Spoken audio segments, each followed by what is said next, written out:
Good morning, good morning, good morning, good morning, good morning, a very good morning all of you. Good morning Deepu, Abhishek, Nidhi, Mahi, Diya, Vaishali, Aditya, Anshika, संध्या, राहुल, दीपा, पारुल, मयंक, शिवांगी, अविनाश, ऋषि कुमार, संध्या, वंदना, नितेश, सनातन, दीपिका, प्रीति, कीर्ति, आलोक, श्याम, गौरी, आराधना, प्रिया, पूजा, नेहा, प्रियांशु, पारस, नवनीत, मोहित, श्वेता, शिवेंद्र, रूपाली, अंकित, मीना, माही। क्या हाल है भाई आप लोगों के? बढ़िया, फर्स्ट क्लास, शानदार, जानदार, एकदम झकास। हाँ जी। तो मैं उम्मीद करता हूं ये जो 2 दिन आपके निकले, सैटरडे और संडे, इन 2 दिनों को आपने बिल्कुल भी वेस्ट नहीं किया होगा और आप लोगों ने जो भी टॉपिक छूट रहे थे, है ना, उनका बैकअप ले लिया होगा जिस भी सब्जेक्ट में, है ना। जो भी प्रैक्टिस आपको करनी थी, जो भी रिवीजन करना था, वो आपने जरूर किया होगा। क्योंकि एक चीज याद रखना, जो इन दिनों में, छुट्टियों के दिनों में, जो बैकअप रिवीजन प्रैक्टिस करता है, खुशी है ना, सिलेक्शन उसी का होता है। ठीक है जी। छुट्टी सिर्फ, है ना, छुट्टी आप लोगों के लिए नहीं होती है। अब आप लोगों की जो छुट्टी होगी ना, वो सीधे सिलेक्शन के बाद होगी। सिलेक्शन लेने तक आप लोगों की कोई छुट्टी नहीं है, ये मान लो। अब आप लोगों को ना रेगुलर प्रिपरेशन करनी है, रेगुलर तैयारी करनी है, कंसिस्टेंसी होनी चाहिए, है ना। बस उसको ब्रेक मत करना। भले ही आप 2 साल बाद पेपर देने जा रहे हो, भले ही आप 3 साल बाद पेपर देने जा रहे हो, लेकिन अब आपको रेगुलर पढ़ना है। बीच में अपनी स्टडी को ब्रेक नहीं करना है बिल्कुल भी।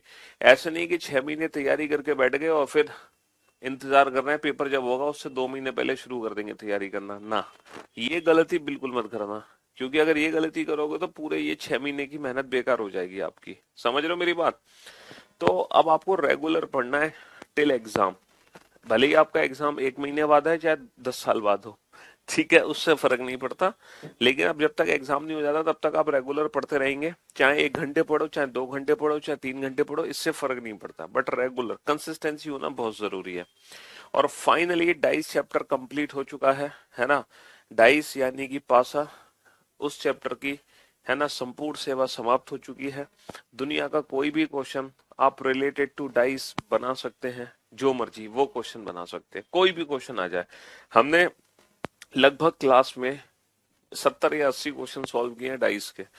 और उन 70-80 क्वेश्चन को सॉल्व करने के बाद एक एक सिंगल क्वेश्चन को हम उड़ा सकते हैं हवा में, और वो भी विदाउट यूजिंग एनी पेन और पेपर। ना तो हमें पेन की जरूरत है, ना हमें पेपर की जरूरत है। बिना पेन पेपर के हम हर क्वेश्चन को बना सकते हैं। ठीक है जी।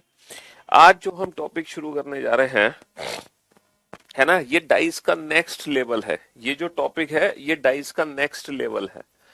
अब आप सोच रहे होंगे डाइस का जो नेक्स्ट लेवल है वो टॉपिक कौन सा है भाई? है ना, डाइस का जो नेक्स्ट लेवल है वो है cube and cuboid. Cube and cuboid आप लोग जानते हैं, इस चैप्टर को हिंदी में हम क्या कह सकते हैं? Cube and cuboid. हाँ जी। हिंदी में इस टॉपिक को बोलते हैं घन और घनाभ। आप सोच रहे होंगे सर एक बात बताओ, आपने जो डाइस चैप्टर हमें पढ़ाया था वो भी तो घन था। हाँ, जो डाइस चैप्टर था सर वो भी तो एक क्यूब ही था। हाँ जी, डाइस चैप्टर भी एक क्यूब था, 100% डाइस चैप्टर भी एक क्यूब था। लेकिन ये चैप्टर डाइस चैप्टर से अलग है। ठीक है, ये जो टॉपिक है ना ये डाइस से अलग है। इसको हिंदी में बोलते हैं घन और घनाभ। अभी जो हमने पढ़ा था वो था पासा। हालांकि वो भी एक क्या होता है, घनाभ। घन और घनाभ। अभी जो हमने टॉपिक पढ़ा था इससे पहले, डेट वाज डाइस, जिसको बोलते हैं पासा। हालांकि ये भी क्या होता है, ये भी एक क्यूब ही होता है। बट इस चैप्टर में जो क्वेश्चंस बनते हैं और इस चैप्टर में जो क्वेश्चन बनते हैं, दोनों डिफरेंट क्वेश्चन है। दोनों बिल्कुल डिफरेंट क्वेश्चन है। ये जो टॉपिक हमने पढ़ा डाइस, ये हर एग्जाम में आता है। ऑल एग्जाम्स मतलब हर एग्जाम के लिए इंपॉर्टेंट है। चाहे आप दुनिया का कोई भी एग्जाम दे रहे हो, हर एग्जाम के लिए इंपॉर्टेंट चैप्टर है dice, except banking. Except except banking, banking exam को छोड़कर। ठीक है, आप लोगों को पता ही है बैंकिंग एग्जाम में लिमिटेड टॉपिक्स हैं, और बैंकिंग एग्जाम के अलावा दुनिया का अगर हम कोई भी पेपर दे रहे हैं तो हमें सारे टॉपिक्स तैयार करने हैं। समझ रहे हो मेरी बात? हाँ जी। सिर्फ बैंकिंग वाले बच्चों के लिए छूट है कि बैंकिंग वाले बच्चों को सब कुछ नहीं पढ़ना। ठीक है। अच्छा, क्यूबन क्यूबॉइड चैप्टर भी बैंक को छोड़कर हर एग्जाम में आता है, हर एग्जाम में। लेकिन लेकिन ये एक ऐसा टॉपिक है, जरूरी नहीं है इस टॉपिक से क्वेश्चन पूछा जाए। हालांकि यूपीएससी में तो हर बार आता है क्वेश्चन क्यूब एंड क्यूबॉइड का, यूपीएससी में तो हर बार आता है। लेकिन जो बाकी एग्जाम्स है ना, उन एग्जाम्स में क्वेश्चन आ भी सकता है और नहीं भी आ सकता। अच्छा, अक्सर बच्चे क्या करते हैं, इस टॉपिक को छोड़ देते हैं। वो इसलिए छोड़ देते हैं, वो देखते हैं सर लास्ट ईयर तो सीजीएल में क्वेश्चन नहीं आया था क्यूब एंड क्यूबॉइड का, उससे पिछली चार तो क्यूब एंड क्यूबॉइड का क्वेश्चन आया नहीं था, तो हम क्यों तैयार करें। इसलिए बच्चे क्या करते हैं, क्वेश्चन ही छोड़ देते हैं। बस यही गलती आपको नहीं करनी है, मतलब चैप्टर ही छोड़ देते हैं। आप लोग याद रखो बेटा, कंपटीशन इतना टफ है, इतना टफ कंपटीशन है कि हमें हर चीज तैयार करनी है, हर चीज। मतलब किसी भी टॉपिक का कोई भी क्वेश्चन हमारे कॉम्पिटिटिव एग्जाम में कभी भी आ सकता है। वो प्री डिफाइन नहीं कर सकता, मतलब प्री डिफाइन नहीं होता, प्रिडिक्शन नहीं लगा सकते हम, समझ रहे हो। तो हमें संपूर्ण तैयारी करनी है, पूरी तरीके से तैयार रहना है ना। हाँ जी, अपना 100% देना है, बस उसमें कमी नहीं होनी चाहिए। भाई आप 4 घंटे पढ़ो, 6 घंटे पढ़ो, 10 घंटे पढ़ो, उससे फर्क ही नहीं पड़ता। कोई बच्चा 2 घंटे रेगुलर पढ़ के सिलेक्शन ले लेता है, कोई बच्चा 4 घंटे भी पढ़ के रेगुलर सिलेक्शन नहीं, मतलब रेगुलर 4 घंटे पढ़ के भी सिलेक्शन नहीं ले पाता। आपको पता है ना, एक बच्चा है जो 2 घंटे डेली पढ़ता है और सिलेक्शन ले लेता है, एक बच्चा 4 घंटे डेली पढ़ता है फिर भी उसका सिलेक्शन नहीं हो रहा। पता है क्यों? सिर्फ और सिर्फ उसके पीछे का कारण एक ही है, जो बच्चे 2 घंटे डेली पढ़ रहा है वो अपना 100% दे रहा है। उसकी क्षमता ये सिर्फ 2 घंटे पढ़ेगा और 2 घंटे में वो सब कुछ कर लेगा, थोड़ा सा दिमाग तेज है उसका। लेकिन जो 4 घंटे डेली पढ़ रहा है वो अपना 100% नहीं दे रहा, क्योंकि उसको चीजें थोड़ी कम समझ आती हैं, उसको ना 2 बार पढ़ने की जरूरत पड़ती है, थोड़ा उसको ज्यादा मेहनत करने की जरूरत पड़ती है, वो थोड़ा सा ज्यादा चीजों को भूल जाता है। तो उसका 100% नहीं है ये, उसका हो सकता है 70% हो। उसका 100% तब होता है जब वो 4 की जगह ना 5 या 6 घंटे डेली पढ़ता। समझ रहे हो मेरी बात? तो आप अपने आप को पहचानो कि आपको कितने घंटे डेली पढ़ने की जरूरत है, ताकि आप सब कुछ कवर कर ले रहे हैं। मतलब बैकअप रिवीजन प्रैक्टिस, समझ रहे हो मेरी बात? आपको चीज समझ आनी चाहिए। हर बच्चे का मेंटल लेवल अलग होता है, किसी को एक बार में चीज समझ आ जाती है, किसी को 2 बार में आती है, किसी को 3 बार में आती है। तो दुनिया में हर बच्चा अलग है, हर बच्चा अपनी जिंदगी का, अपनी लाइफ का हीरो है। ठीक है, हाँ, कभी भी अपने आप को किसी से कंपेयर मत करना, आप अपनी लाइफ के हीरो हो, बस एक चीज याद रखना। तो आप अपने कैलिबर को आइडेंटिफाई करो, अपने खुद को पहचानो और अपना 100% झोंक दो, फिर सिलेक्शन होने से कोई नहीं रोक पाएगा, है ना। हाँ जी, एसएससी हो, पुलिस हो, रेलवे हो, टीचिंग हो, डिफेंस हो, बैंकिंग एग्जाम को छोड़कर दुनिया के हर एग्जाम का ये सिलेबस में है, क्यूब एंड क्यूबॉइड, घन और घनाओ। और बहुत ही छोटा, मतलब ज्यादा छोटा तो नहीं, लेकिन हाँ 3-4 क्लास का टॉपिक है और बहुत ही इंटरेस्टिंग टॉपिक है। और इस चैप्टर में भी हम, जैसे हमने डाइस चैप्टर को विदाउट यूजिंग एनी पेन और पेपर सॉल्व किया था, ये चैप्टर भी हम विदाउट यूजिंग एनी पेन और पेपर ही सॉल्व करेंगे। देखो, विदाउट पेन पेपर का मतलब होता है कि हम ना के बराबर पेन यूज करेंगे, मतलब कम से कम पेन यूज करेंगे। तो हम इन दोनों चैप्टर में अंतर समझते हैं कि जो डाइस चैप्टर हमने पढ़ा इसमें और इस चैप्टर में क्या अंतर है क्या अंतर है। देखो, जो क्यूब एंड क्यूबॉइड चैप्टर है ना, इसमें क्या होता है, इसमें भी एक डाइस होता है, एक डाइस होता है। जैसे कि मैंने बना दिया एक डाइस, डाइस यानी कि एक क्यूब बना दिया मैंने। इस चैप्टर के अंदर भी ना एक आपको क्यूब देखने को मिलेगा, है ना, एक क्यूब देखने को मिलेगा। जैसे कि ये डाइस है, ये क्यूब है जी। अच्छा, इससे पहले जो हमने डाइस चैप्टर पढ़ा था उसमें भी हमें ना क्यूब देखने को मिला था, उसमें भी हमें क्यूब देखने को मिला था। लेकिन इन दोनों चैप्टर में फर्क क्या है, इस चैप्टर में हम क्या करेंगे, इस क्यूब को ना कलर कर देंगे। इस क्यूब की टोटल कितनी सरफेस है, 6 सरफेस है, और 6 की 6 सरफेस ना हम या तो एक सिंगल कलर से पेंट कर देंगे, या फिर मल्टीपल कलर से पेंट कर देंगे। जबकि इस चैप्टर में क्या था, इस चैप्टर में था कि हमने जो 6 सरफेस थी ना उन पे कुछ कुछ लिख दिया, जैसे इस पे लिख दिया 1, इस पे लिख दिया 2, इस पे लिख दिया 3। और इस चैप्टर में जो भी क्वेश्चन बनता था वो बनता था रिलेटेड टू अपोजिट सरफेस, जैसे find the number which is opposite to 1, एक के विपरीत कौन सी सतह है। यहाँ पर जो क्वेश्चन बनते थे वो अपोजिट सरफेस से रिलेटेड बनते थे, लेकिन यहाँ पर ऐसा कुछ नहीं है। यहाँ पर पता हमें क्या करना है, यहाँ पर इस बड़े घन को, इस बिगर क्यूब को ना हमें स्मॉलर क्यूब्स में कट करना है, छोटे छोटे घनों में काटना है। इस बड़े घन को हमें क्या करना है, छोटे छोटे घनों में काटना है, छोटे छोटे घनों में काटना है, छोटे छोटे घनों में काटना है। तो इस चैप्टर में है ना। इस चैप्टर में बेसिकली कटिंग ऑफ क्यूब हमें करनी है, कटिंग ऑफ क्यूब। यहाँ पर हम इस बड़े घन को छोटे छोटे घनों में काट देंगे, स्मॉलर क्यूब्स में कट कर देंगे। एक बिगर क्यूब को हमें क्या करना है, स्मॉलर क्यूब्स में कट करना है। बिगर क्यूब को स्मॉलर क्यूब्स में कट करना है, छोटे छोटे घनों में काटना है। अब बेटा बड़े घन को छोटे छोटे घनों में कैसे काटोगे, देखो मुझे एक बात बताओ, ये एक लेंथ है मेरे पास, है ना, और ये लेंथ 6 सेंटीमीटर की है, ये लेंथ 6 सेंटीमीटर की है। अगर इसके 2-2 सेंटीमीटर के हिस्से बनाने हैं, अगर इसके 2-2 सेंटीमीटर के हिस्से बनाने हैं तो टोटल कितने हिस्से बनेंगे सर, 3 हिस्से बनेंगे। 3 हिस्से बनेंगे ना 2-2 सेंटीमीटर के, सर टोटल बनेंगे 3 हिस्से। पहला हिस्सा, दूसरा हिस्सा, तीसरा हिस्सा। पहला हिस्सा, दूसरा, ये तो 4 हो गए, एक सेकेंड, है ना। पहला हिस्सा, दूसरा हिस्सा, तीसरा हिस्सा। अगर 6 सेंटीमीटर लेंथ के 2-2 सेंटीमीटर के हिस्से बनाने हैं तो हिस्से कितने बनेंगे, 3 बनेंगे, पहला, दूसरा, तीसरा। लेकिन अगर मैं कट की बात करूं, अगर मैं कट की बात करूं बेटा, तो वो जितने पार्ट्स हुए ना, जितने भी पार्ट्स हुए हैं उससे हमेशा एक कम कट लगेगा, उससे हमेशा एक कम कट लगेगा। जैसे मैंने 3 हिस्से करने हैं तो मुझे कितने कट लगाने होंगे, कट मुझे सिर्फ 2 लगाने होंगे, पहला कट, दूसरा कट। कट कितने लगाने हैं, कट हमेशा नंबर ऑफ पार्ट से हमेशा एक कम लगेगा, है ना। कट हमेशा नंबर ऑफ पार्ट से कम लगेगा। अब ये एक बिगर क्यूब आपके सामने है, ये बड़ा घन आपके सामने है, और इसकी जो डायमेंशंस है ना, इसकी डायमेंशंस कुछ इस प्रकार है कि ये बड़ा घन बेटा 8 गुणा 8 का है ना। और इस बड़े घन को ना 2-2 सेंटीमीटर के छोटे छोटे घनों में काटना है। इस बड़े घन को 2-2 सेंटीमीटर के छोटे छोटे घनों में काटना है। इस बिगर क्यूब को स्मॉलर क्यूब्स में कट करना है ऑफ 2 सेंटीमीटर लेंथ।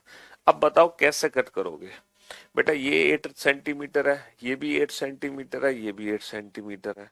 अच्छा मुझे एक बात बताओ, जब ये वाली जो 8 सेंटीमीटर है, इसके जब 2-2 सेंटीमीटर के हिस्से बनाओगे तो टोटल कितने पार्ट्स बनेंगे, 4 पार्ट्स बनेंगे, 4 हिस्से बनेंगे। अच्छा 4 हिस्से बनाने के लिए कितने कट लगाओगे, कट कितने लगाओगे सर, कट हमेशा नंबर ऑफ पार्ट से कम लगते हैं, तो 4 हिस्से बनाने के लिए कट लगाओगे 3। तो देखो पहला कट लगेगा ऐसे, जैसे आपके पास जैसे केक होता है, केक है ना, जैसे ब्रेड है, ब्रेड या कोई चीज का स्लाइस है, जब उस चीज स्लाइस को आप कट करोगे तो देखो ऐसे ही तो कट करोगे, लाइक दिस। ये पहला कट होगा, सिंगल कट, ये पूरा एक सिंगल कट है, ये पूरा एक सिंगल कट है। आप इमेजिन करो कि आप किसी चीज स्लाइस को कट कर रहे हो, तो वो चीज स्लाइस ऐसे कट करोगे, है ना। हाँ जी, लेकिन हिस्से हमें बनाने थे 4, यानी कि 3 कट लगाने हैं, 3 बराबर बराबर दूरी पे, दूसरा कट और तीसरा कट। और जैसे ही ये मैंने बराबर बराबर दूरी पे 3 कट लगाए, पहला कट, दूसरा कट, तीसरा कट, तो मेरे कितने हिस्से बन गए, मेरे 4 हिस्से बन गए। कितने हिस्से बन गए, 4। लेकिन हमें स्मॉलर क्यूब्स नहीं मिले। अगर मैं देखूं तो ये चारों क्या हैं, ये चारों क्यूबॉइड हैं, ये चारों घनाभ हैं। ये जो 4 पार्ट मुझे मिले हैं, हमने एक पनीर के पीस को 4 टुकड़ों में डिवाइड कर दिया 3 कट लगा के, पहला कट, दूसरा कट, तीसरा कट, है ना। लेकिन हमें तो चाहिए स्मॉलर क्यूब, छोटे छोटे घन चाहिए। तो कहने का मतलब है ये वाली जो 8 है ना, इसको भी 2-2 में काटो, कितने हिस्से बनेंगे, 4। 4 हिस्सों के लिए कितने कट लगेंगे, 3 कट। पहला कट यानी कि आप यहां से भी एक कट लगा दो, है ना। दूसरा कट, यहां से एक और कट लगा दो, और एक ये तीसरा कट। तो ये 3 कट लगा दिए। इसके भी 4 हिस्से हो गए, लेकिन अभी भी स्मॉलर क्यूब्स नहीं बने। फिर आप यहाँ पे एक काम करो, यहाँ पे भी लगा दो 3 कट, पहला कट, दूसरा कट और तीसरा कट। अब फाइनली आप देख सकते हैं जो बिगर क्यूब था वो स्मॉलर क्यूब्स में कट हो चुका है, जो बड़ा घन था वो छोटे छोटे घनों में कट हो चुका है। अब आपको छोटे छोटे घन दिखाई दे रहे होंगे, है ना, दिखाई दे रहे हैं कि नहीं दे रहे, क्यों भाई। अब आपको स्मॉलर क्यूब्स दिखाई दे रहे हैं ना, छोटे छोटे घन, हाँ क्यों भाई। तो बेसिकली बेसिकली ये क्यूब है, इसको हमने ऐसे कट कर दिया, लाइक दिस। ये कट देख रहे हो आप, ये कट, ये कट, पहला कट, दूसरा कट, तीसरा कट। तो अब आपके पास क्या होगा? अब क्या होगा? ये जो क्यूब था, ये आपने कट कर दिया। अब पता है क्या होगा?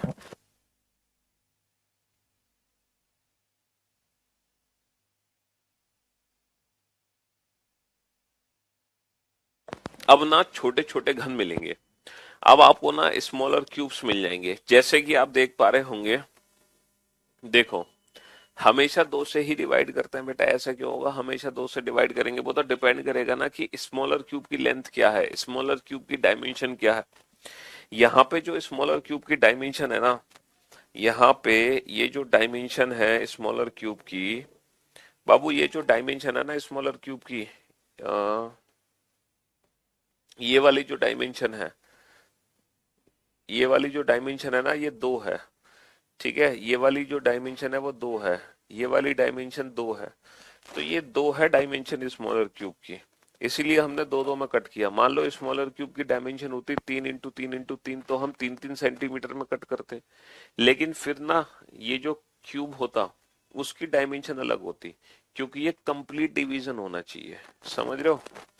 तो आप इस प्रकार देख सकते हैं कि आपको छोटे छोटे घन देखो कैसे मिलेंगे। ये कटिंग होने के बाद छोटे छोटे घन मिलेंगे। देखो, एक घन यहां से ऊपर से उठा लो, एक घन यहां से उठा लो, एक घन यहां से उठा लो, एक घन यहां से उठा लो, तो हमें different kind of smaller cubes देखो मिलेंगे। देखो, मैं आपको बता रहा हूँ, जैसे कि ये क्यूब है, इसको मैंने दो हिस्से यहाँ पे बांटे, दो हिस्से यहाँ पे बांटे, हर जगह से मैंने दो दो दो दो कट लगा दिए, तो हर जगह से तीन हिस्से बन गए। अब देखो, स्मॉलर क्यूब से ऐसे निकलेंगे, जैसे कि ये स्मॉलर क्यूब निकला, ये निकला है स्मॉलर क्यूब, जैसे कि ये स्मॉलर क्यूब निकलेगा कटने के बाद, जैसे कि ये स्मॉलर क्यूब निकलेगा कटने के बाद, ये सारे स्मॉलर क्यूब्स निकलेंगे कटने के बाद, जैसे कि ये स्मॉलर क्यूब निकलेगा कटने के बाद। समझ रहे हो? तो ये सारे स्मॉलर क्यूब्स निकल आएंगे आफ्टर कटिंग, आफ्टर कटिंग। तो ये जो बड़ा घन था ये छोटे छोटे टुकड़ों में डिवाइड हो गया, यानी कि ये जो बड़ा घन था ये छोटे छोटे घनों में डिवाइड हो गया। बिगर क्यूब किस में डिवाइड हो गया? स्मॉलर क्यूब्स में। छोटे छोटे टुकड़े मिल गए हमें, कई सारे, कई सारे छोटे छोटे टुकड़े हमें मिल गए। ये तो एग्जाम में दिया होगा बेटा डायमेंशन, ये डायमेंशंस हमें एग्जाम में दी जाएंगी। ठीक है, ये तो मैं आपको एक कंसेप्ट समझा रहा हूं पहले कि कटिंग ऑफ क्यूब का कंसेप्ट क्या है। फिर हम सीखेंगे कि इससे रिलेटेड एग्जाम में क्वेश्चन कैसे बनेंगे। पहले कटिंग ऑफ क्यूब का कंसेप्ट सीख लो। समझ रहे हो मेरी बात? हाँ जी। चलो, अगर आपको ये कंसेप्ट समझ आया तो आप एक फिगर और बनाओ मेरे लिए, एक फिगर बनाओ। हालांकि एग्जाम में आपको फिगर नहीं बनानी, एग्जाम में आपको फिगर बिल्कुल भी नहीं बनानी है ना। यहाँ पे फिगर बनाओ बेटा। एक क्यूब है जिसकी डायमेंशन दे रखी है 9 गुणा 9 गुणा 9, है ना, 9 गुणा 9 गुणा 9 सेंटीमीटर क्यूब, ये डायमेंशन है। इसको स्मॉलर क्यूब्स में कट करना है, इसको स्मॉलर क्यूब्स में कट करना है, और जो छोटा घन होना चाहिए उसकी डायमेंशन होनी चाहिए 3 गुणा 3 गुणा 3, छोटा घन 3 गुणा 3 गुणा 3। चलो, इस घन को छोटे छोटे घनों में काट के दिखाओ। फिगर बनाओ बेटा फटाफट से। जैसे कि मैं एक फिगर बना देता हूँ 9 गुणा 9 गुणा 9 का।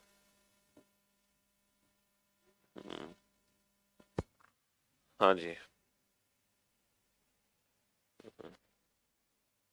ये फिगर बना दिया मैंने, 9 गुणा 9 गुणा 9। और ये कलर्ड क्यूबॉइड है, ये कलर्ड क्यूब है।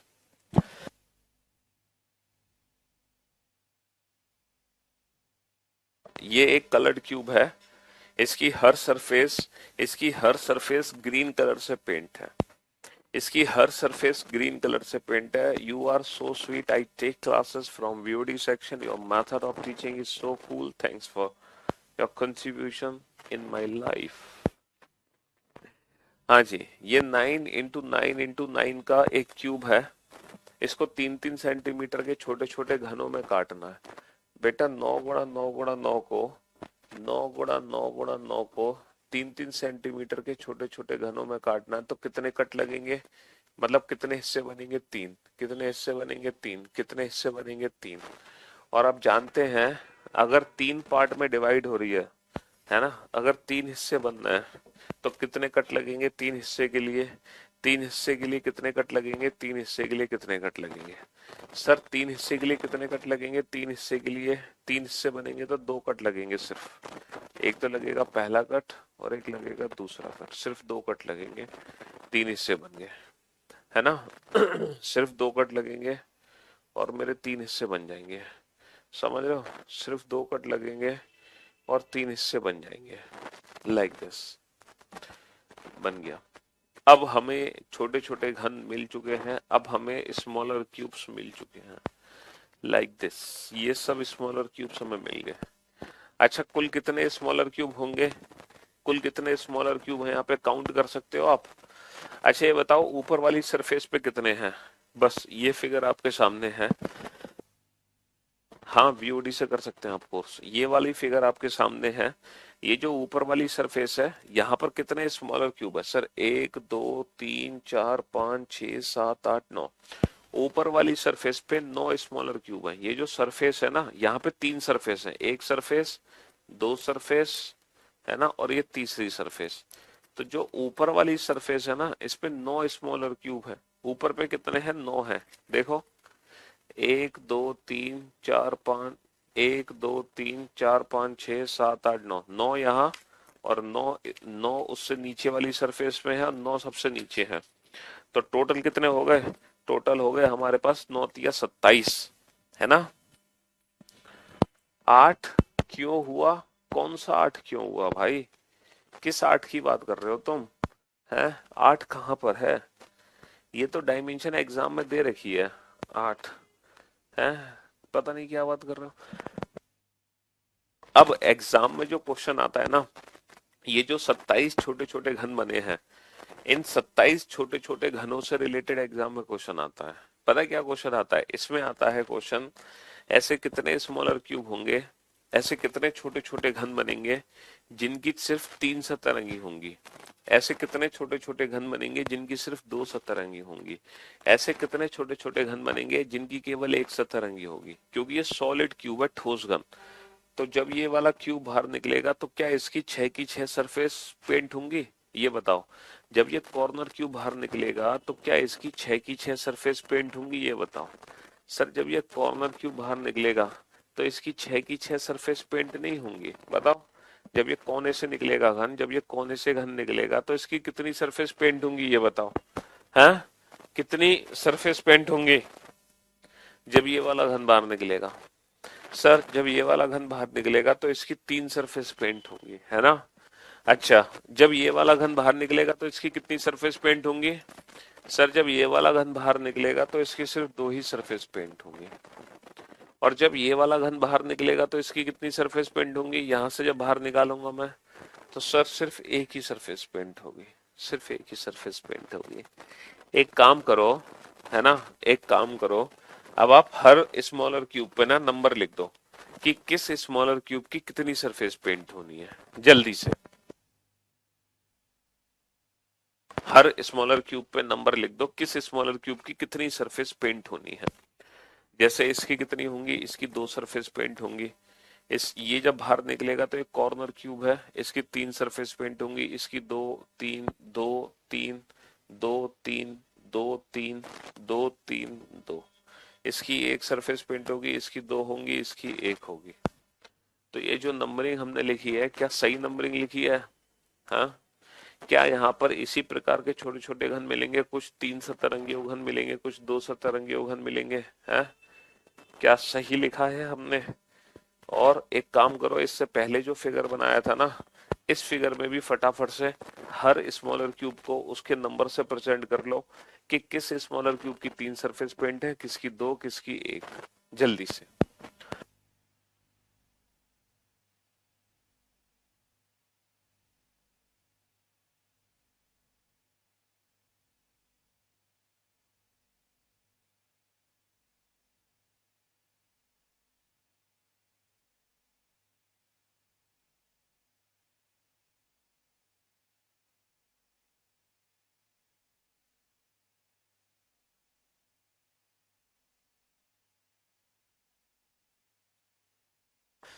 बताओ, जब ये वाला घन बाहर निकलेगा तो इसकी कितनी सतह रंगी होंगी पीले रंग से? सर जब ये वाला घन बाहर निकलेगा ना तो इसकी सिर्फ 3 सतह होंगी पीले रंग से, और बाकी की जो 3 सतह होंगी वो रंगहीन होंगी। बाकी की 3 सतह रंगीन होंगी, है ना? हाँ जी। अच्छा, जब ये वाला घन बाहर निकलेगा तो इसकी कितनी सतरंगी होंगी? सिर्फ 2 सतरंगी होंगी पीले रंग से। एक तो ये वाली सतह होगी, एक ये वाली, और बाकी की जो सतह है वो बाकी की सतह रंगहीन होंगी, है ना? जब ये वाला क्यूब बाहर निकलेगा तो इसकी 2 सरफेस पेंट होंगी, बाकी की सरफेस कलरलेस होंगी। अच्छा, ये निकलेगा तो इसकी 3 सरफेस पेंट होंगी, पहली, दूसरी और एक नीचे से, बाकी की होंगी कलरलेस। बाकी की क्या होंगी? कलरलेस। अच्छा, ये निकलेगा तो इसकी 2 ही सरफेस पेंट होंगी सिर्फ येलो कलर से, बाकी की 4 सरफेस कलरलेस होंगी क्योंकि वो बिल्कुल अंदर से निकलेंगी, और क्यूब के अंदर तो कलर ही नहीं है, क्यूब के अंदर तो कलर ही नहीं है। जब ये वाला स्मॉलर क्यूब बाहर निकलेगा तो इसकी भी 2 सरफेस पेंट होंगी, इसकी भी 2 सरफेस पेंट होंगी, है ना? एक तो इधर और एक इधर, दो अलग अलग सरफेस हैं, पहली सरफेस दूसरी सरफेस। और बाकी का जो अंदर से निकलेंगी सरफेस वो तो कलरलेस है। जैसे कि आप देख सकते हैं, जब मैं इस वाले स्मॉलर क्यूब को निकालूंगा तो पहली सरफेस देखो ऊपर रंगी हुई है, सामने रंगी हुई है, साइड में रंगी हुई है, तो सिर्फ ये 3 ही सरफेस पेंट होंगी। बाकी की जो 3 है ना वो अंदर से निकली है, अंदर से, और अंदर ना कोई कलर नहीं है। हालांकि यहाँ पे तो कलर है बट यहाँ पे एक्चुअल में कलर नहीं है इस फिगर में। तो जो अंदर वाली 3 सरफेस है ना वो कलरलेस हो जाएंगी। जैसे ही ये वाला स्मॉलर क्यूब बाहर निकलेगा, एक सरफेस ये पेंट है, एक सरफेस ये पेंट है, सिर्फ 2 सरफेस पेंट है, तो जो बाहर निकलेगा जब ऐसे, तो बाकी की जो 4 सरफेस होंगी वो कलरलेस होंगी। समझ रहे हो? बाकी की 4 सरफेस क्या होंगी? कलरलेस होंगी। ठीक है, इसी प्रकार बेटा इसकी भी 3 सरफेस पेंट होंगी, इसकी भी 3 सरफेस, इसकी भी 3 सरफेस, इसकी भी 3 सरफेस, इसकी भी 3 सरफेस, और इसकी 2 सरफेस पेंट होंगी, इसकी 2, ये सब 2 सरफेस पेंट वाले हैं। ये वो स्मॉलर क्यूब है, जब बाहर निकलेंगे तो 2 सरफेस पेंट होंगी, और इसकी होगी सिर्फ एक सरफेस पेंट, इसकी सिर्फ एक सरफेस पेंट होगी, ओनली 1 सरफेस पेंट। समझ रहे हो? ये मल्टीपल टाइप्स के यहाँ पे स्मॉलर क्यूब्स आपको मिलेंगे। कुछ मिलेंगे 2 सरफेसेस पेंटेड, कुछ मिलेंगे 3 सरफेसेस पेंटेड। देखो 1 सरफेस पेंटेड को मैं डिफरेंट कलर से पेंट कर देता हूँ, ये तो 1 सरफेस पेंटेड मिलेंगे, है ना? और ये 2 सरफेस पेंटेड है, ये 2 सरफेस पेंटेड है, और ये है आपके 3 सरफेसेस पेंटेड। 3 सरफेसेस पेंटेड को भी अलग कलर से कर दें, ये 3 सरफेसेस पेंटेड, है ना? ये वाले। तो यहाँ पर कितने टाइप्स के स्मॉलर क्यूब आप देख रहे हैं? यहाँ पर कितने टाइप्स के स्मॉलर क्यूब देख रहे हैं? सर यहाँ पे हमें 3 टाइप्स के स्मॉलर क्यूब दिखाई दे रहे हैं, है ना? यहाँ पे 3 टाइप के स्मॉलर क्यूब दिखाई दे रहे हैं। एक दिखाई दे रहा है 3 सरफेसेस पेंटेड, है ना? एक दिखाई दे रहा है 2 सरफेसेस पेंटेड, और कुछ यहाँ पे दिखाई दे रहे हैं हमें 1 सरफेस पेंटेड, 1 सरफेस पेंटेड। ठीक है। अच्छा, आप लोग सोच कर देखो, क्या इनके अलावा भी यहाँ पे कोई और स्मॉलर क्यूब है? सर जब ये स्मॉलर क्यूब्स ऊपर से हट जाएंगे ना तो कुछ ऐसे स्मॉलर क्यूब्स होंगे जो अंदर से बन के बाहर निकलेंगे, और जो अंदर से बन के बाहर निकलेंगे ना वो होंगे कलरलेस, रंगहीन घन। इसका मतलब ये है कि अगर आप किसी केक के पीस को, है ना, किसी केक के पीस को कम से कम टुकड़ों में काटना चाहते हो तो आप एक एक तरफ कट लगाते चले जाओ, लेकिन अगर ज्यादा से ज्यादा टुकड़ों में काटना चाहते हो तो आप 3 जगह कट लगाओगे, 3 जगह, तब आपको ढेर सारे स्मॉलर क्यूब्स मिल जाएंगे अपने आप, जब आप उसको 3 जगह से काटोगे, है ना? इधर से भी काटो, इधर से भी काटो, और इधर से भी काटो। ठीक। लेकिन बेटा चिंता मत करो, अभी ये चैप्टर स्टार्ट नहीं हुआ। अभी हमने बताया ही नहीं कि एग्जाम में क्वेश्चन क्या पूछा जाएगा और हमें आंसर कैसे देना है। अभी तो मैं आपको बस इस चैप्टर का बेसिक कंसेप्ट सिखा रहा हूँ कि क्या बिगर क्यूब होते हैं और वो स्मॉलर क्यूब्स में कैसे कट होते हैं, और उनमें कितनी सरफेस ऐसी होती हैं जो पेंट हो जाती हैं। बस अभी ये दिखा रहा हूँ आपको, प्रैक्टिकल करके दिखा रहा हूँ। ठीक है, लेकिन एग्जाम में क्वेश्चन कैसे पूछे जाएंगे वो हम डिस्कस करेंगे। अब जैसे कि ये फिगर था, यहाँ भी हमें 4 टाइप के स्मॉलर क्यूब दिखाई दे रहे हैं। कुछ हमें स्मॉलर क्यूब दिखाई दे रहे हैं यहाँ पे जो कि 3 सरफेस पेंट होंगे। जब ये बाहर निकलेगा तो इसकी 3 सरफेस पेंट होगी। कुछ यहाँ पे स्मॉलर क्यूब हमें दिखाई दे रहा है 1 सरफेस पेंटेड, जब ये निकलेगा तो इसकी एक ही सरफेस पेंट होगी। और यहाँ पे कुछ ऐसे स्मॉलर क्यूब दिखाई दे रहे हैं जो 2 सरफेसेस पेंटेड है, तो जब ये निकलेगा तो इसकी 3 सरफेस पेंट होंगी, इसकी 2 सरफेस पेंट होंगी और इसकी सिर्फ एक सरफेस पेंट होगी, है ना। अच्छा ये बेटा एक सतह तो ये रंगी हुई है, एक ये रंगी हुई है, एक ये 3 सतह रंगी हुई है ना, और बाकी की जो 3 सतह है वो अंदर से है, और अंदर तो कोई कलर ही नहीं है, तो बाकी की 3 सतह कलरलेस नहीं हो जाएंगी, रंगहीन हो जाएंगी। अब आप मुझे एक बात बताओ कि हमें जब भी हम किसी बड़े घन को जब भी हम किसी बड़े घन को छोटे छोटे घनों में काट रहे हैं, स्मॉलर क्यूब्स में कट कर रहे हैं, तो कितने टाइप के स्मॉलर क्यूब दिखाई दे रहे हैं? सर यहाँ पे हमें 4 प्रकार के छोटे छोटे घन दिखाई दे रहे हैं। 3 सतरंगे हुए घन, 2 सतरंगे हुए घन, 1 सतरंगे हुए घन और रंगहीन घन। अब मेरा एक छोटा सा क्वेश्चन आप लोगों से है, ये जो 3 सतरंगे हुए घन है, ये क्यूब के किस हिस्से से बाहर निकाले जा रहे हैं? क्यूब का कौन सा हिस्सा है जहां से 3 सरफेस पेंटेड स्मॉलर क्यूब निकाले जा रहे हैं? ये बताओ, क्यूब का कौन सा हिस्सा है जहां से 3 सतह रंगे हुए घन निकाले जा रहे हैं? सर ये हिस्सा है जहां से 3 सतह रंगे हुए घन निकाले जा रहे हैं। ये क्यूब का कौन सा, देखो एक सरफेस ये रंगी हुई है, एक सरफेस ये रंगी हुई है, एक सरफेस ऊपर है, ये तीनों ही सतह पेंट है, तो ये कॉर्नर क्यूब है, ये क्यूब का है कोना, दिस इज कॉर्नर। तो इस कोने से जो घन निकला है ना, इसकी 3 सतरंगी हुई घन होंगी। इस कोने से जो घन निकला है इसकी 3 सतरंगी घन होंगी। इस कोने से जो घन निकला है इसकी 3 सतरंगी होंगी। इस कोने से जो घन निकलेगा इसकी 3 सतह रंगी होंगी, है ना। और किसी भी क्यूब में टोटल कितने कॉर्नर होते हैं? जिस कमरे में आप बैठे हो उसमें कितने कॉर्नर्स हैं, इसमें कितने कोने हैं? सर 4 कोने तो होते हैं ऊपर और 4 कोने नीचे होते हैं, तो टोटल होते हैं 8 कोने, है ना। एक कोने से, दूसरे कोने से, तीसरे कोने से, चौथे कोने से, तो 4 कोने तो ऊपर हो गए, 4 कोने हो गए नीचे। तो ये होते हैं कॉर्नर क्यूब, जो कि 3 सतरंगे हुए घन होते हैं, है ना। This is called corner cube. Corner cubes, इनको बोलते हैं हम शीट्स घन। इनको हिंदी में क्या कहते हैं? शीट्स घन। ये वो घन कहलाते हैं जब ये बाहर निकलते हैं कटिंग के बाद, तो इनकी हमेशा 3 सतह रंगी हुई होती हैं, हमेशा 3 सतह रंगी हुई होती हैं।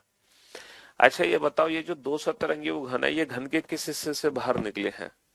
सर ये जो 2 सतरंगी हुए घन है ना, ये घन के निकले हैं मिडल, ये मध्य है, मध्य, ये निकले हैं middle. This is called middle cubes, यानी कि मध्य घन। This is called middle cubes, यानी कि मध्य घन। अच्छा ये जो एक सतरंगी घन है, ये कहां से बाहर निकले हैं? सर ये बाहर निकले हैं सेंटर से, सेंटर से, इसीलिए इनको बोलते हैं सेंट्रल क्यूब्स, यानी कि केंद्रीय घन। सेंट्रल क्यूब्स यानी कि केंद्रीय घन।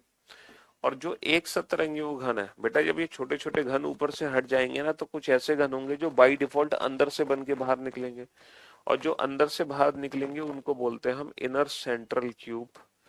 इनर सेंट्रल क्यूब्स, अंतः केंद्रीय घन, अंतः केंद्रीय घन, अंतः केंद्रीय घन। तो इसका मतलब यह है, जब भी हम किसी बड़े घन को छोटे छोटे घनों में काटेंगे, जब भी हम किसी बिगर क्यूब को स्मॉलर क्यूब्स में कट करेंगे, तो हमेशा 4 प्रकार के छोटे छोटे घन बनेंगे: corner, middle, central, inner central. शीर्ष घन, मध्य घन, केंद्रीय घन और अंतः केंद्रीय घन। ठीक है, तो ये था इस चैप्टर का बेसिक कंसेप्ट। ठीक है, अभी तक हमने चैप्टर शुरू नहीं किया according to exam point of view. Exam में क्वेश्चन किस तरीके से आएगा और वो कैसे सॉल्व होगा, ये अभी तक हमने डिस्कस नहीं किया। तो अगर आप लेट हैं तो थोड़ा पेशेंस बनाए रखें, ठीक है। हाँ, अभी तक तो सिर्फ मैं बेसिक समझा रहा था कि कैसे एक बड़ा घन छोटे छोटे घनों में बट जाता है, कैसे एक बिगर क्यूब स्मॉलर क्यूब्स में डिवाइड हो जाता है। ठीक है, जैसे ये छोटे छोटे घन बन, जैसे ये बड़ा घन है, अब आप देख रहे हो मैंने इसको कट कर दिया, कट कर दिया तो ये छोटे छोटे घन मिल गए मुझे, ये छोटे छोटे घन मिल गए कटिंग के बाद। देख रहे हो, कटिंग के बाद ये छोटे छोटे घन मिल गए मुझे, ये कटिंग के बाद ही तो मिले हैं। तो ये मैंने बिगर क्यूब को स्मॉलर क्यूब्स में कट कर दिया। ठीक है, the only one who is this a lot of fun and, हाँ तो आप एक दिमाग में पिक्चर सेट कर लो बेटा, एक दिमाग में पिक्चर सेट कर लो कि किस तरीके से हमारे छोटे छोटे घन बिखर गए जमीन पर। हाँ, किस तरीके से हम बड़े घन को छोटे छोटे घनों में डिवाइड कर सकते हैं।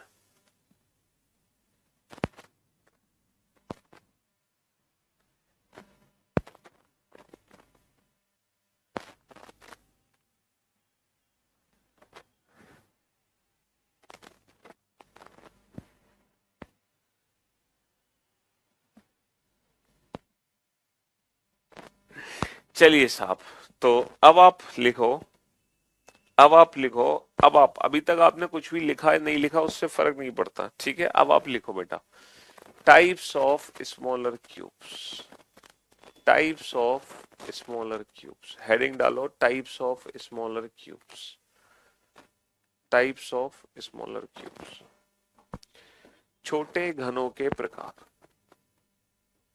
छोटे घनों के प्रकार, छोटे घनों के प्रकार, यानी कि जब हम बड़े घन को स्मॉलर क्यूब्स में कट कर रहे हैं तो कितने टाइप्स के स्मॉलर क्यूब्स बन रहे हैं, कितने टाइप के छोटे छोटे घन बन रहे हैं। तो पहला जो घन बना था जब हमने बिगर क्यूब को स्मॉलर क्यूब्स में काटा था, एक बड़े घन को छोटे छोटे घनों में काटा था, तो जो पहला घन बना था वो बना था कॉर्नर क्यूब। तो हेडिंग डालो बेटा, कॉर्नर क्यूब। जब हम किसी बिगर क्यूब को स्मॉलर क्यूब्स में कट करते हैं तो कुछ कॉर्नर क्यूब्स बनते हैं। जब हम किसी बड़े घन को छोटे घनों में काटते हैं तो कुछ बनते हैं हमारे शीर्ष घन, कुछ क्या बनते हैं, शीर्ष घन बनते हैं, ठीक है। दूसरा लिखो, जब हम किसी बिगर क्यूब को स्मॉलर क्यूब में कट करते हैं तो कुछ बनते हैं हमारे मिडल क्यूब्स, है ना, कुछ बनते हैं हमारे middle cubes, these are middle cubes, these are middle cubes. जब हम किसी बड़े घन को छोटे छोटे घनों में कट करते हैं तो कुछ बनते हैं हमारे मध्य घन, ठीक है।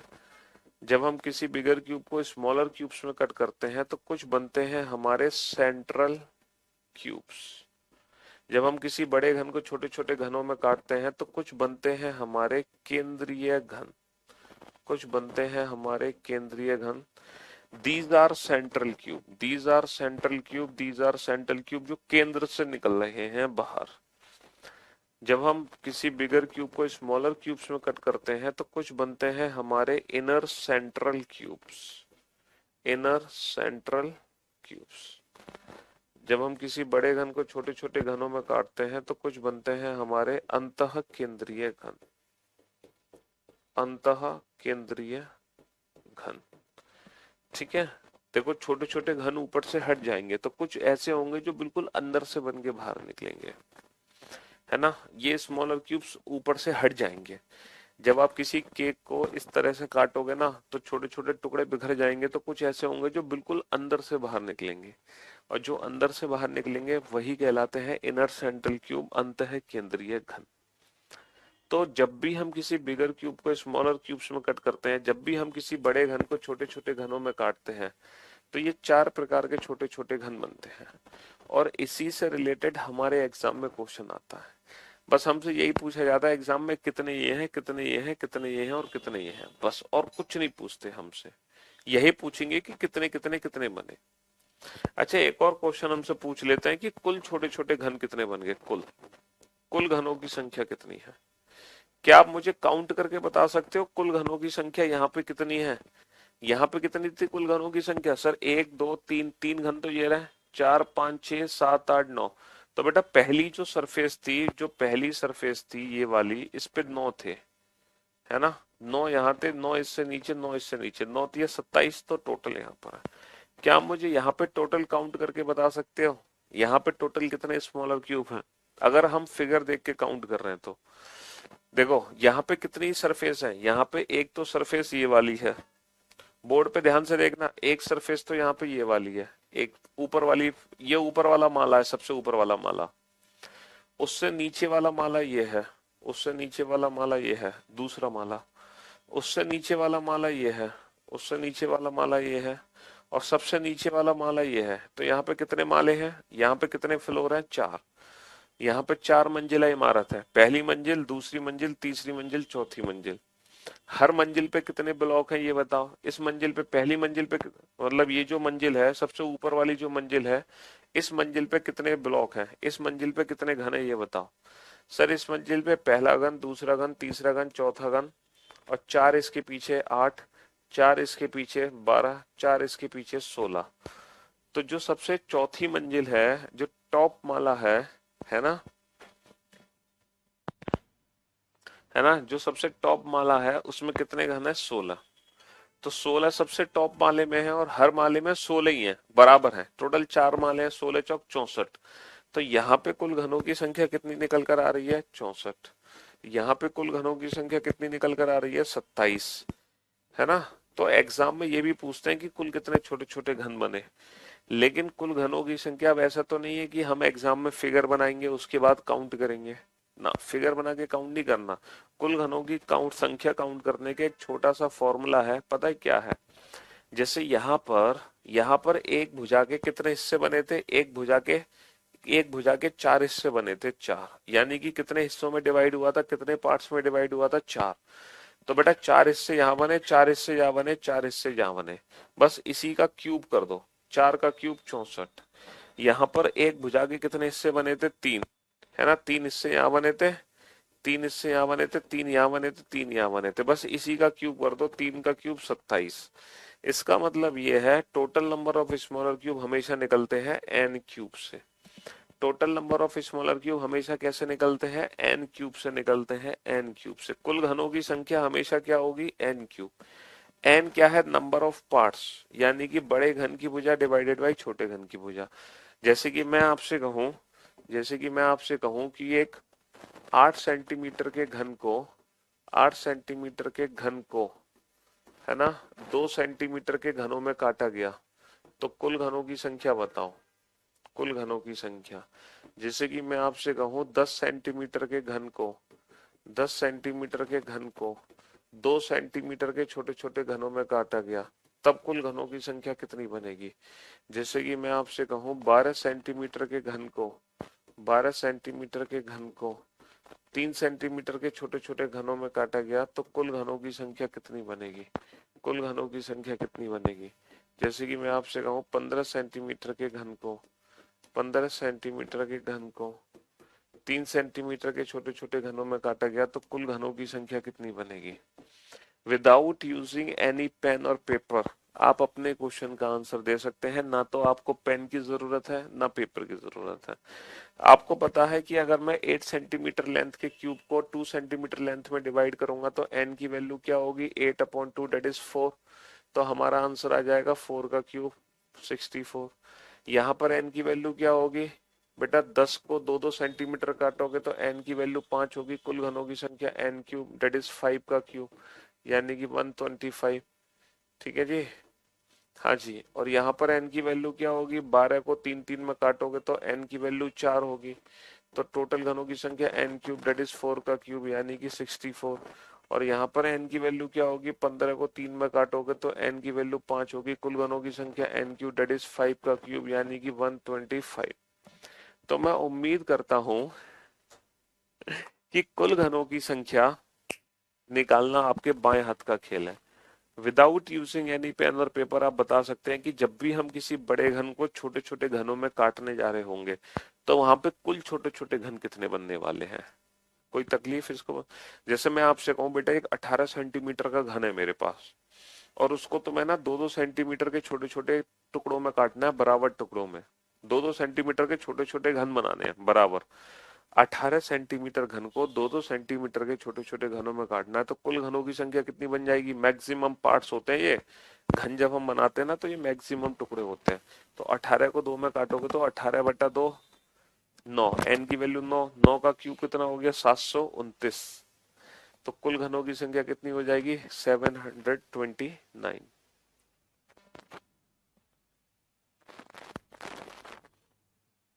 अब इसी बात पे एक क्वेश्चन का आंसर देना, बड़ा ही इंटरेस्टिंग क्वेश्चन है, बहुत ही इंटरेस्टिंग क्वेश्चन है। एक 10 सेंटीमीटर के घन को 2 सेंटीमीटर के,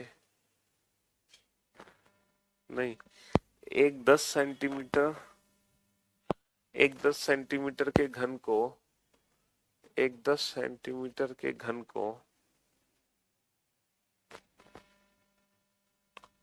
एक 10 सेंटीमीटर के घन को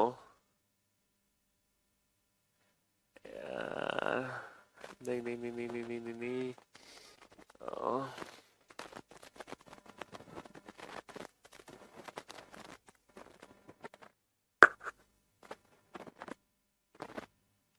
हाँ, एक 10 सेंटीमीटर के घन को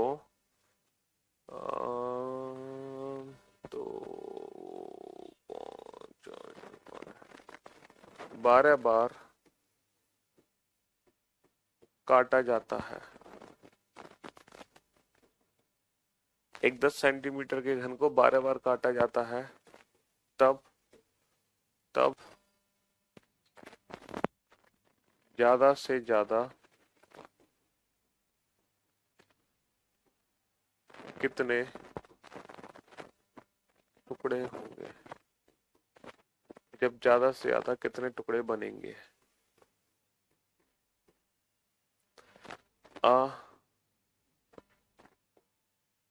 A cube of 10 centimeter is cut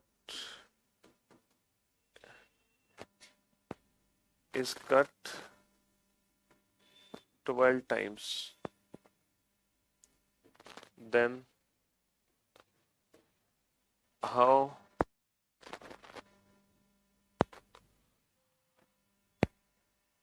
then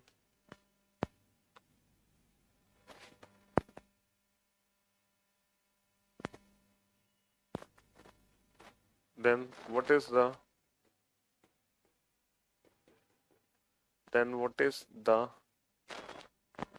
then what can be the maximum number of parts? A cube of 10 centimeter is cut 12 times. Then what can be the maximum number of parts? Then what can be the maximum number of parts? इस question का answer अगर कोई दे दे तो मान जाऊं मैं। A cube of 10 centimeter is cut 12 times. Then what can be the maximum number of parts? Then what can be the maximum number of parts?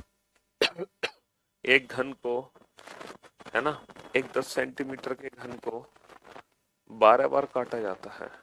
देखो ये 10 सेंटीमीटर का घन है, ये 10 सेंटीमीटर का घन है, इसका मतलब ये भी 10 सेंटीमीटर है, ये भी 10 सेंटीमीटर है, ये भी 10 सेंटीमीटर है। इसको कुल कितनी बार काटा जाता है? कुल 12 बार काटा जाता है। बाबू, जब भी हमें मैक्सिमम टुकड़े बनाने होते हैं ना किसी भी घन के, तो हमें ना तीनों जगह से ना बराबर बराबर हिस्से बनाने हैं। तो बेटा 12 टुकड़े हैं, जबकि ये कितनी जगह से काटा जाता है? 3 जगह से काटा जाता है। तो 12 टुकड़ों को 3 जगह में, 12 कट को 3 जगह में डिवाइड कर दो, 12 कट को 3 जगह में डिवाइड कर दो, यानी कि 4 कट। सॉरी, थोड़ी सी गलती हो गई हमसे। हाँ, 4 कट लगाने हमें। 12 कट को हमें डिवाइड करना है 3 जगहों में, तो 4 कट लगा दो। बेटा 4 कट तो लगा दो यहाँ से, पहला कट, दूसरा कट, तीसरा कट, चौथा कट। 4 कट तो लगा दो यहाँ से, 4 कट लगा दो यहाँ से, पहला कट, दूसरा कट, तीसरा कट, चौथा कट, और 4 कट लगा दो यहाँ से, पहला कट, दूसरा कट, तीसरा कट, चौथा कट। अब जाके हमें मैक्सिमम नंबर ऑफ पार्ट्स मिलेंगे, यानी कि हर जगह से मैंने 4 कट लगाए। अच्छा एक बार बताओ, जब मैंने हर जगह से 4 कट लगाए तो मेरी n की वैल्यू कितनी है? n की वैल्यू, n होता है एक जगह से कितने कट लगे, एक जगह के कितने हिस्से बने। बेटा एक जगह से अगर मैं 4 कट लगा रहा हूं तो मेरे हिस्से कितने बनेंगे? 5। पहला, दूसरा, तीसरा, चौथा, पांचवा, यानी कि एक भुजा के 5 हिस्से बने, एक भुजा के 5 हिस्से बने। इसका मतलब n की जो वैल्यू है बेटा वो 5 निकल कर आ गई। n की वैल्यू 5 निकल कर आ गई, तो यहाँ पे कुल घनों की संख्या कैसे कैलकुलेट होती है?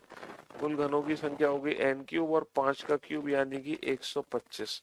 तो ज्यादा से ज्यादा 125 टुकड़े हो सकते हैं। ज्यादा से ज्यादा कितने टुकड़े हो सकते हैं? 125। क्योंकि टोटल 12 कट हैं बेटा, तो 4 4 4 कट हमने तीनों जगह से लगा दिए, तभी तो ज्यादा से ज्यादा टुकड़े बनेंगे। 4 4 4 कट हमने तीनों जगह से लगा दिए। 4 कट लगाने का मतलब है n की वैल्यू कितनी हो गई? n की वैल्यू होती है नंबर ऑफ पार्ट्स, कितने हिस्से बने एक भुजा के। तो एक भुजा के यहाँ पे कितने हिस्से बने? 5 हिस्से बन गए। तो n की वैल्यू हो गई 5 और 5 का क्यूब हो गया 125। तो कुल घनों की संख्या आ गई 125 निकल के। कुल घनों की संख्या कितनी आ गई? 125, है ना। अब एक और बेटा इंटरेस्टिंग क्वेश्चन है, ये भी आईक्यू बेस्ड क्वेश्चन है, तो just check your IQ. Reasoning तो वैसे पूरी की पूरी बेटा आईक्यू पर बेस्ड ही है। एक और क्वेश्चन है आपका आईक्यू लेवल चेक करने के लिए, सेम क्वेश्चन है, सेम एक 10 सेंटीमीटर के घन को, सेम क्वेश्चन है, बहुत ही सोच समझ के आंसर देना। एक 10 सेंटीमीटर के घन को 12 बार काटा जाता है, 12 बार काटा जाता है।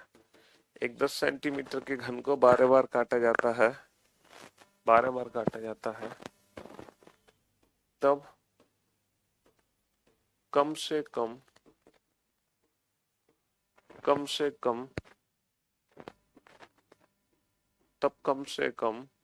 कितने टुकड़े बनेंगे? बहुत ही सोच समझ के आंसर देना। अ cube of 10 centimetre is cut 12 times, then what can be minimum number of parts? Then what can be minimum number of parts? Then what can be minimum number of parts? हाँ जी। अच्छा एक बात बताओ, जब हमने ज्यादा से ज्यादा टुकड़े बनाने हैं तो हम क्यूब को 3 जगह से काटते हैं, है ना, और तीनों जगह से बराबर बराबर कट लगने चाहिए। अगर 12 कट को 3 बराबर हिस्सों में बांटना है तो 4 4 कट हो गए, तो इसीलिए मैंने 4 4 कट लगा दिए।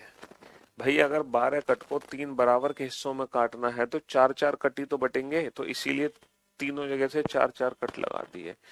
अब मुझे एक बात बताओ कि मुझे एक क्यूब को टोटल 12 बार काटना है और कम से कम टुकड़े बनने चाहिए, कम से कम बाबू, कम से कम टुकड़े बनने चाहिए 12 बार काटने में, कम से कम टुकड़े।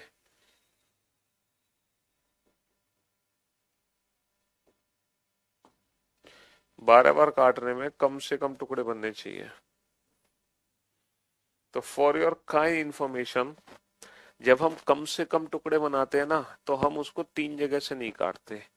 जब हम कम से कम टुकड़े बनाते हैं ना तो हम क्यूब को एक ही जगह से काटते चले जाते हैं। कम से कम टुकड़े बनाने के लिए 12 के 12 कट यही लगा दो, 12 के 12 कट एक ही जगह लगाते चलो। पहला कट, दूसरा कट, तीसरा कट, चौथा, पांचवा, छठा, सातवां, आठवां, नौवां, 10वां, 11वां, 12वां, यानी कि 12 12 12 के 12 कट हमने एक लाइन में लगा दिए। बेहतरीन जॉब, शाबाश Julie, cut from one side only, well done, शाबाश।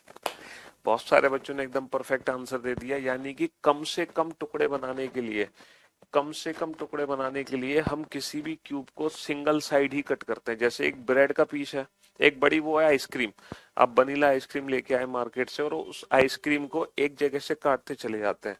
तो बेटा आइसक्रीम हम ऐसे ही कट करते हैं ना, तो अगर आइसक्रीम को 12 बार काटोगे तो कितने टुकड़े बनेंगे आइसक्रीम के? कितने टुकड़े बनेंगे? 13। कितने टुकड़े बनेंगे? 13 टुकड़े बनेंगे।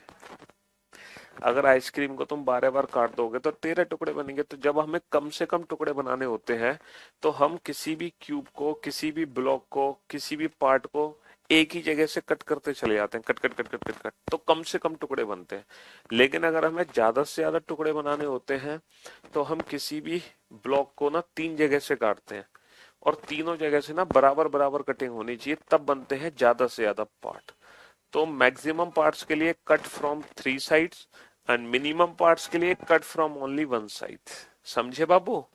हाँ जी। तो यहाँ पे 12 टुकड़ों को 3 हिस्सों में बांट दिया, 4 4 के में, और यहाँ पे 12 टुकड़े सिर्फ एक ही लाइन में काट दिए, 12 कट, सॉरी 12 कट। यहाँ 12 कट एक ही लाइन में है तो 13 टुकड़े बन गए, और यहाँ 12 कट को 3 हिस्सों में बांट दिया, 4 4 4, तो 4 यानी कि 5 पार्ट बने, 5 का मतलब 5 का क्यूब 125। चलिए साहब, तो हम दोबारा से अपने इस पर लौट कर आते हैं टाइप्स ऑफ स्मॉलर क्यूब्स पे। तो मैं आपको समझा रहा था, तो सबसे पहले जो हमने समझा वो समझा total number of smaller cubes. कुल छोटे छोटे घनों की संख्या क्या होती है? कुल छोटे छोटे घनों की संख्या होती है n क्यूब। कुल छोटे छोटे घनों की संख्या n क्यूब होती है।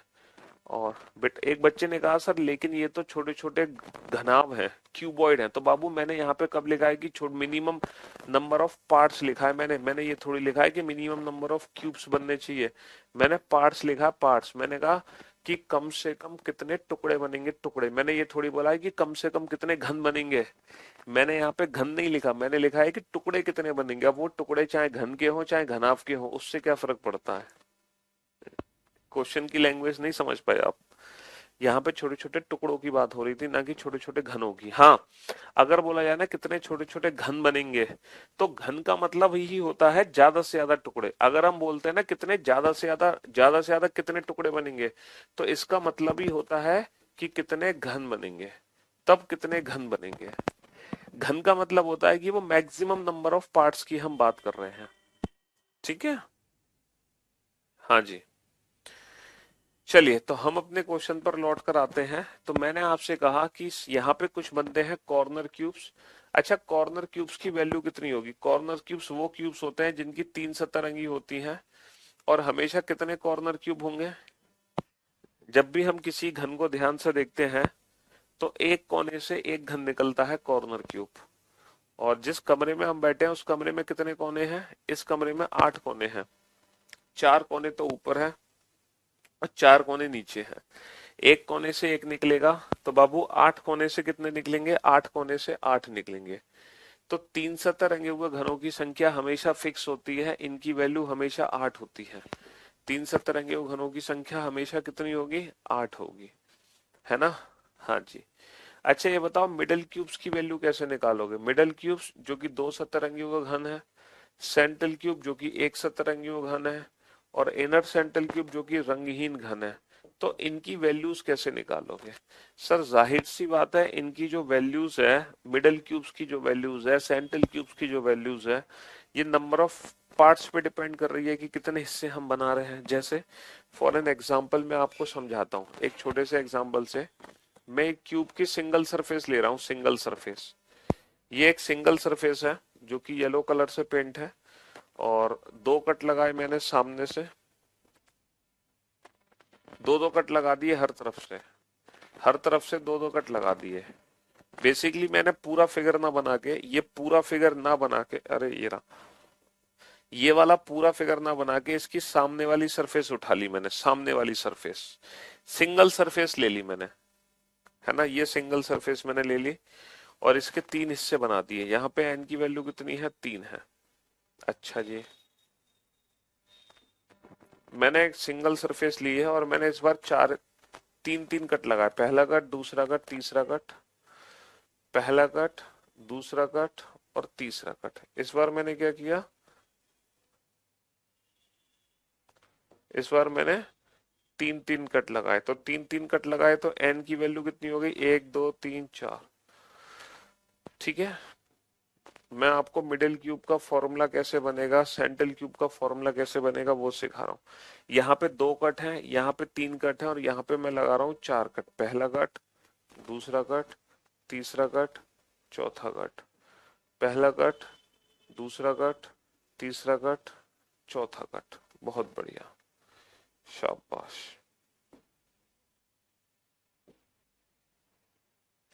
तो यहाँ पे एन की वैल्यू कितनी है? 1 2 3 4 5। ठीक है, चलिए साहब, तो बाबू ये यहाँ पर एन की वैल्यू 3 है क्योंकि 3 हिस्से हैं, यहाँ पे एन की वैल्यू 4 है क्योंकि 4 हिस्से हैं, यहाँ पे एन की वैल्यू 5 है क्योंकि 5 हिस्से हैं। कट हमेशा कट हमेशा नंबर ऑफ पार्ट से कम होता है। जैसे 4 हिस्से हैं तो सिर्फ 3 कट लगेंगे, 3 हिस्से हैं तो सिर्फ 2 कट लगेंगे, 5 हिस्से हैं तो सिर्फ 4 कट लगेंगे। ठीक है, चलिए साहब, अब आप लोग मुझे बताओ जो मिडल क्यूब्स थे वो कहाँ से निकलेंगे, है ना। मिडल क्यूब्स सर ये वाले क्यूब है ना जो मिडल क्यूब है वो ये वाले हैं, ये है मिडल क्यूब्स। सर ये मिडल क्यूब्स हैं, ये मिडल क्यूब्स हैं, यही तो मिडल क्यूब्स हैं। तो जो फिगर मैंने बना रखा है, क्या आप फिगर में बता सकते हैं मिडल क्यूब कहाँ पर है। सर ये रहा मिडल क्यूब, ये है मिडल क्यूब। क्या आप इस फिगर में बता सकते हैं मिडल क्यूब्स कौन से हैं। सर ये है मिडल क्यूब्स, ये है मिडल क्यूब। क्या आप इस फिगर में बता सकते हैं मिडल क्यूब्स। सर ये रहे middle cubes, these are middle cubes. अच्छा ये बताओ यहाँ पर कितने मिडल क्यूब्स हैं। सर यहाँ पे सिर्फ एक ही है। यहाँ पे कितने मिडल क्यूब्स हैं। सर यहाँ पे दो निकलेंगे। अच्छा यहाँ पे कितने निकलेंगे। यहाँ पे तीन निकलेंगे। तो आपने एक चीज ध्यान दी, आपने एक चीज ध्यान दी कि जितने हिस्से बने, जैसे n की वैल्यू 3 है, 3 हिस्से बनेंगे, 3 में से 2 हिस्से कॉर्नर के लिए निकाल दो, जो बचा वो मिडल क्यूब का हिस्सा आ गया, है ना। यहाँ पे कितने हिस्से बने, यहाँ पे 4 हिस्से बने, 4 में से बेटा 2 कॉर्नर के लिए निकाल दो, जो बचा वो मिडल क्यूब के लिए बना। यहाँ पर कितने हिस्से बने, यहाँ पे 5 हिस्से बने, 5 में से 2 कॉर्नर क्यूब के लिए निकाल दो, जितने बचे वो मिडल क्यूब के लिए बने। यानी कि मिडल क्यूब्स की वैल्यू कितनी निकली। जैसे मान लो n पार्ट है तो n में से 2 हटाने पड़ेंगे हमें, ये 2 हटाने पड़ेंगे, तो ये मिडल क्यूब की वैल्यू निकल कर आ गई, है ना। दो सतरंगी हुए घनों की संख्या कैसे निकालोगे, n-2। जैसे 3 हिस्से बने तो 3 में से 2 कम कर दो, यहाँ 4 हिस्से बने, 4 में से 2 कम कर दो, यहाँ 5 हिस्से बने तो 5 में से 2 कम कर दो। तो मिडल क्यूब्स की वैल्यू हमेशा क्या होगी, n-2। भाई जितने हिस्से बन रहे हैं, जितने हिस्से बन रहे हैं उसमें से 2 घटाने पड़ेंगे। क्यों, क्योंकि ये ना कॉर्नर क्यूब्स हैं, ये वो क्यूब्स हैं जिनकी 3 सतरंगी होगी, ये कॉर्नर क्यूब्स होंगे, ये भी कॉर्नर क्यूब्स होंगे, ये भी कॉर्नर क्यूब्स होंगे। इसीलिए हमें क्या करना होगा, n-2 करना होगा। अच्छा एक बात बताओ, ये जो मिडल क्यूब है ये कहां से निकला है, ये निकला है एज से, ये एज से निकला है, this is called edge. Edge, ये एज है ना। और किसी भी घन में ऐसी टोटल कितनी एज होती हैं जहां से मिडल क्यूब निकलेंगे, टोटल कितनी एज होती हैं।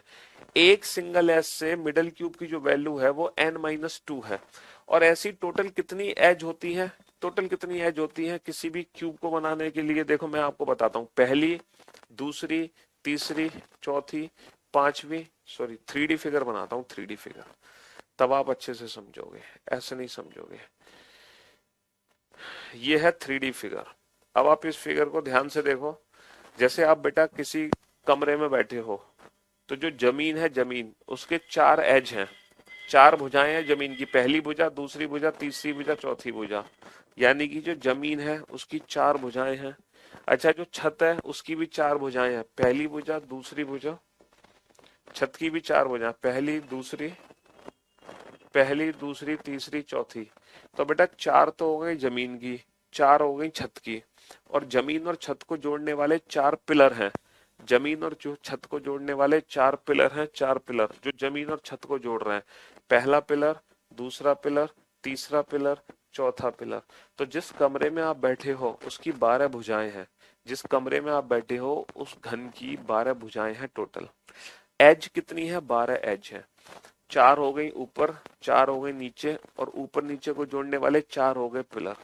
तो अगर एक सिंगल एज से मिडल क्यूब की वैल्यू n-2 निकली है, तो टोटल कितने एज होते हैं हमारे पास, टोटल होते हैं 12 एज। तो बेटा टोटल 12 एज से कितनी निकलेगी, 12 इंटू n-2। टोटल 12 एज से कितनी निकलेगी, 12 इंटू n-2। तो ये मिडल क्यूब निकालने का डायरेक्ट फॉर्मूला हो गया, ठीक है। हाँ जी। अच्छा सेंट्रल क्यूब का फॉर्मूला कैसे बनाओगे, चलो ये भी देख लेते हैं। अच्छा मुझे एक बात बताओ, यहाँ पर कितने सेंट्रल क्यूब है। सर यहाँ पे सिर्फ एक सेंट्रल क्यूब है, ये वाला। यहाँ पे कितने सेंट्रल क्यूब है, 4 सेंट्रल क्यूब है। यहाँ पे कितने सेंट्रल क्यूब है, यहाँ पे 9 सेंट्रल क्यूब है। कितने सेंट्रल क्यूब है, यहाँ पे 9 सेंट्रल क्यूब है। तो यहाँ पे एक सेंट्रल क्यूब है, यहाँ पे 4 सेंट्रल क्यूब है ना। और यहाँ पे 9 सेंट्रल क्यूब है, 9। तो ये सेंट्रल क्यूब की वैल्यू कैसे निकली है। अच्छा ये बताओ, यहाँ पर n की वैल्यू कितनी है, 4। लेकिन यहां से काउंट करेंगे तो 2 काउंट यहाँ हो रहा है, 2 काउंट यहाँ हो रहा है, 2 गुणा 2 4। ये कितना हो रहा है, 3 गुणा 3 9। ठीक है, ये कितना हो रहा है, 1 गुणा 1 1। तो बेसिकली ये 2 क्या है, n-2। क्योंकि 4 हिस्से हैं, 2 हटा दो n-2। बेटा 5 हिस्से हैं, 2 हटा दो n-2। तो n-2 into n-2, n-2 into n-2, n-2 into n-2। यानी कि सेंट्रल क्यूब की वैल्यू कैसे निकालोगे? सेंट्रल क्यूब की वैल्यू निकालोगे n-2 into n-2 means n-2 का होल स्क्वायर। कैसे निकालोगे? n-2 का होल स्क्वायर। अच्छा, ये जो n-2 का होल स्क्वायर है, ये सेंट्रल क्यूब कहां से निकला? सर ये सेंट्रल क्यूब निकला है एक सिंगल सरफेस से, सिर्फ एक सरफेस से तो निकला। और किसी भी घन में टोटल कितनी सरफेस होती है? किसी भी घन में एक सरफेस से निकला n-2 इंटू n-2, तो टोटल कितनी सरफेस होती है बाबू? टोटल होती है 6 सरफेस। इसीलिए इसका फॉर्मूला बन गया 6 इंटू n-2 का होल स्क्वायर, 6 इंटू n-2 का होल स्क्वायर। अच्छा, इनर सेंट्रल क्यूब ना बिल्कुल अंदर से निकलता है, वो बेसिकली वॉल्यूम होता है, वॉल्यूम। और उसकी जो वैल्यू होती है वो होती है n-2 का होल क्यूब, क्योंकि ये वॉल्यूम है। इसको वॉल्यूम से याद रखना, क्योंकि वो बिल्कुल ऊपर से निकले, अंदर से निकलेगा, तो n-2 का होल क्यूब कर दो। अब आप एक काम करो, है ना, इन फॉर्मूलों को दोबारा से लिखो, इन फॉर्मूलों को दोबारा से लिखो। बताओ, 3 surfaces painted, 2 surfaces painted, 1 surface painted, colorless, कुल घनों की संख्या, total number of smaller cubes. ठीक है, सारे फॉर्मूले दोबारा से लिखो। टोटल कट्स, है ना, टोटल कट्स, और व्हाट इज n, ये सारे फॉर्मूले लिखो बेटा फटाफट से, है ना। क्वेश्चन किस तरीके से एग्जाम में पूछे जाएंगे ये हम कल डिस्कस करेंगे। फिलहाल आज हमने सिर्फ और सिर्फ बेसिक कंसेप्ट समझा है फॉर्मूलों का, कि ये फॉर्मूले आखिर बने कैसे, कैसे हम निकाल सकते हैं, है ना, है ना, कैसे हम निकाल सकते हैं कॉर्नर क्यूब का फॉर्मूला, मिडल क्यूब का फॉर्मूला, इनर सेंट्रल क्यूब का फॉर्मूला। तो आज हमने सिर्फ और सिर्फ सीखा है फॉर्मूले बनाना, और कल हम सीखेंगे इन फॉर्मूलों से रिलेटेड एग्जाम में क्वेश्चन किस तरह से हमें सॉल्व करने हैं, और हम कोशिश करेंगे विदाउट यूजिंग एनी पेन और पेपर हम आंसर दे सके। ठीक है बाबू? हाँ जी, जल्दी से सारे फॉर्मूले दोबारा से लिख दो बेटा फटाफट से।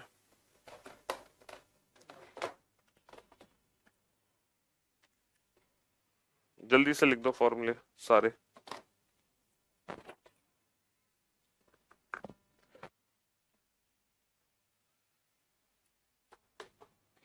हाँ जी, तो बेटा 3 सरफेसेस पेंटेड होते हैं कॉर्नर क्यूब, उसकी वैल्यू हमेशा कितनी होगी? 8 होगी।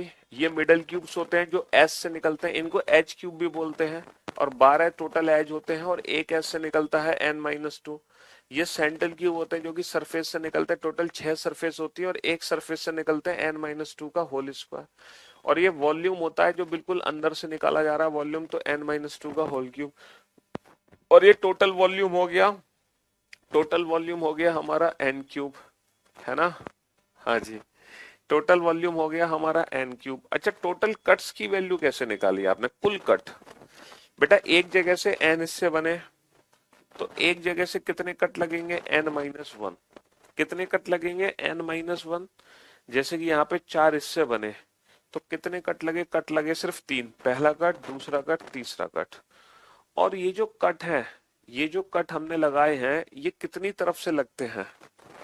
एक तरफ से n-1 कट लगे हैं, तो टोटल कितनी जगह से कट लगाए जाते हैं? 3 जगह से लगाए जाते हैं कट। तो टोटल कट हो गए बेटा 3 इंटू n-1। टोटल कट हमारे हो गए 3 इंटू n-1, 3 इंटू n-1, ये हो गए टोटल कट की वैल्यू। समझ रहे हो? और n की वैल्यू क्या होती है? बड़े घन की भुजा डिवाइडेड बाई छोटे घन की भुजा, है ना। बड़े घन की भुजा डिवाइडेड बाई छोटे घन की भुजा, बड़े घन की भुजा डिवाइडेड बाई छोटे घन की भुजा। तो जब कल आप आना, तो कल एक बार इन फॉर्मूलों का ना रिवीजन करके जरूर आना।